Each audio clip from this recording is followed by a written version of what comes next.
తెలుగునాట సహజ నటిగా పేరు తెచ్చుకున్న కథానాయిక జయసుధ 1972లో రిలీజైన పండంటి కాపురం చిత్రంతో తెలుగు తెరకు పరిచయమయ్యారు.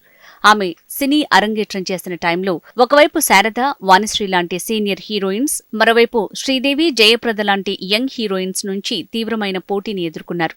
ఆ పోటీని తట్టుకుని తనకంటూ ఓ ప్రత్యేక స్థానాన్ని సాధించారు జయసుధ.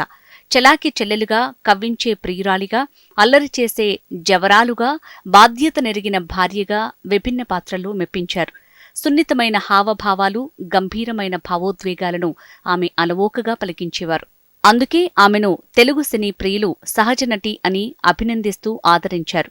జ్యోతి చిత్రంలో నటనకు ప్రశంసలు పొందారు.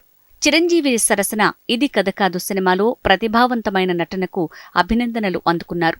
ఎన్టీఆర్ సరసన డ్రైవర్ రాముడు, ఏఎన్ఆర్తో ప్రేమాభిషేకం లాంటి ఎన్నో బ్లాక్ బస్టర్లు అందుకున్నారు. కృష్ణ, కృష్ణంరాజు, శోభన్ బాబు లాంటి అగ్రహీరోలందరితో మరెన్నో సూపర్ హిట్స్ నిచ్చారు. 50 వసంతాలను నటిగా పూర్తి చేసుకున్న జయసుధ రీసెంట్గా తన అనుభూతుల్ని మీడియాతో పంచుకున్నారు. అమ్మానాన్న ఓ తమిళమ్మాయిలో రవితేజకి అమ్మగా, ఎవడో చిత్రంలో రామ్ చరణ్కి తల్లిగా మెప్పించారు.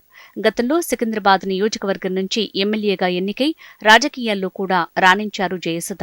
వివాదాలకు దూరంగా క్రమశిక్షణకు మారుపేరుగా నిలిచిన జయసుధ మరెన్నో చిత్రాలతో అలరించాలని కోరుకుంటున్నారు సినీ ప్రియులు.